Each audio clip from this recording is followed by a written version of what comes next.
Welcome to the agri things. आज हम बात करेंगे एक ऐसी जड़ी बूटी के बारे में जिसका जिक्र अथर्ववेद में एक दिव्य औषधि के रूप में किया गया है। बोटानिकल नेम है क्लोरोफाइटम बोरीविलियानम और जिसे हम सफ़ेद मूसली के नाम से जानते हैं। सफ़ेद मूसली का ओरिजिन अरावली पर्वत को माना जाता है, जो कि दुनिया की सबसे पुरानी पर्वत श्रृंखला है। वहीं से इसका प्रचार आसपास के गुजरात, राजस्थान और मध्य प्रदेश जैसे राज्यों में हुआ है। आयुर्वेदिक, यूनानी, होम्योपैथिक और एलोपैथिक दवाइयों में इसकी जड़ों का इस्तेमाल किया जाता है। चलिए देखते हैं इस औषधि को कैसे उगाया जाता है।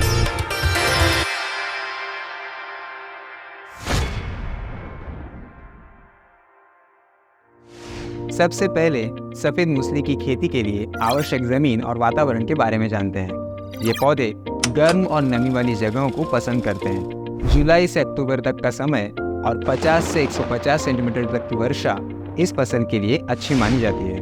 35 डिग्री सेल्सियस से अधिक तापमान सफ़ेद मूसली की उपज के लिए हानिकारक हो सकता है। भारत के मध्य और उत्तरी राज्यों का वातावरण सफ़ेद मूसली की फसल के लिए पोषक है। सफ़ेद मूसली के कल्टीवेशन में उसके कंद की डेवलपमेंट को इम्पोर्टेंस दी जाती है। इसकी वजह से ज़मीन की गहरी जुताई आवश्यक है, जो मिट्टी को पोरस बनाती है और खरपतवार को भी नियंत्रण में रखती है। इस बात का ध्यान रखें कि ज़रूरत से ज़्यादा पानी की मात्रा मूसली की फसल को ना दी जाए। मूसली सीड्स का डॉर्मेंसी पीरियड अप्रॉक्सीमेटली 10 महीनों तक का होता है, जिसका मतलब केवल 10 महीने से अधिक पुराने बीज ही बोए जा सकते हैं। मई से जून महीने तक का समय बीज बोने के लिए योग्य है। पहले वर्ष में सैपलिंग को 2 से 3 छोटे लगभग 2.5 से 3 ग्राम के कंद उगने तक नर्सरी में रखा जाता है। यह कंद अगले सीजन में कमर्शियल प्रोडक्शन के लिए इस्तेमाल किए जाते हैं। मूसली की फसल कंद से भी उगाई जा सकती है।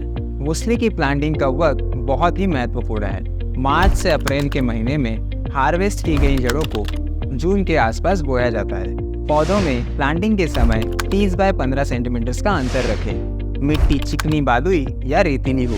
मूसली की फसल के लिए मिट्टी का पीएच 6 से नीचे और 8 के ऊपर ना हो। Central institute of medicinal and aromatic plants CIMAP Lucknow के स्टडी के अनुसार लो NPK खाद इस्तेमाल करें। मूसली के पहले अगर आपके खेत में आलू, मटर, तूर दाल, गाजर, मूली, टमाटर की फसल हो तो मूसली के लिए ये बहुत ही फायदेमंद होती है। मूसली के पौधे धूप और छाया दोनों कंडीशंस में ग्रो होते हैं। इसी वजह से आप इंटरक्रॉपिंग भी कर सकते हैं। बरसात के समय इरिगेशन की आवश्यकता नहीं होती।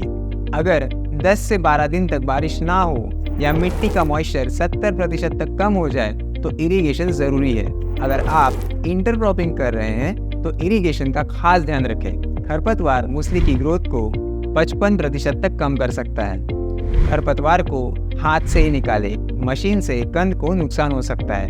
ये 3 फेज में किया जाता है। पहला फेज प्लांटिंग के 15 से 20 दिन बाद, दूसरा फेज 25 से 30 दिन बाद और तीसरा और आखिरी फेज 50 से 55 दिन बाद। मूसली को पूरी तरह से ग्रो होने के लिए 120 से 180 दिन लगते हैं। पौधे की पत्तियां जब पीली हो जाएं या पत्तियां सूख कर झड़ना शुरू हो जाए तो आप मूसली की क्रॉप को हार्वेस्ट कर सकते हैं। हार्वेस्टिंग की कालावधि मार्च से अप्रैल के दरमियान होती है। ध्यान दें कि कंद को हानि ना पहुंचे और जल्द से जल्द कंद को काटना और छीलना शुरू करें ताकि जड़ों की न्यूट्रिशनल वैल्यू मेंटेन रहे।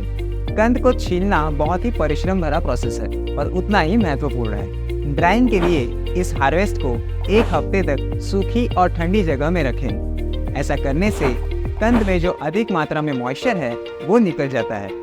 या फिर 15 से 20 सेंटीमीटर डीप सूखी मिट्टी में कंद को कवर करके रखें। यह प्रक्रिया प्लास्टिक बैग में भी की जा सकती है। 2 से 5 किलो कंद और 2 से 5 किलो सूखी मिट्टी छेद वाली बैग में रखें। ये हो गई खेती की बातें। अब बढ़ते हैं इकोनॉमिक्स की तरफ, लेकिन उससे पहले हमारे चैनल को लाइक, शेयर और सब्सक्राइब करना ना भूलें। मूसली की 1 हेक्टेयर खेती में 500 से 800 किलोग्राम कंद उगाए जा सकते हैं, जिसका वजन सूखने के बाद 300 से 400 किलोग्राम के बीच होता है। मार्केट की डिमांड और उत्पाद की क्वालिटी के अनुसार सेलिंग प्राइस 800 से 1000 रुपया प्रति किलो तक हो सकती है। सारे खर्चे निकाल के 1 हेक्टेयर से 2 लाख रुपयों तक की कमाई की जा सकती है। अगर आपको हमारी ये वीडियो इन्फॉर्मेटिव लगी तो अगले वीडियो में आप कौन से क्रॉप के बारे में जानना चाहेंगे ये हमें कमेंट सेक्शन में ज़रूर बताएं। कमर्शियल क्रॉपिंग और बायबैक एग्रीमेंट से जुड़ी अधिक जानकारी के लिए डिस्क्रिप्शन में दिए गए व्हाट्सएप नंबर पर कॉन्टैक्ट करें। फिर मिलेंगे अगले वीडियो में एक नए क्रॉप के साथ। तब तक के लिए हैप्पी फार्मिंग।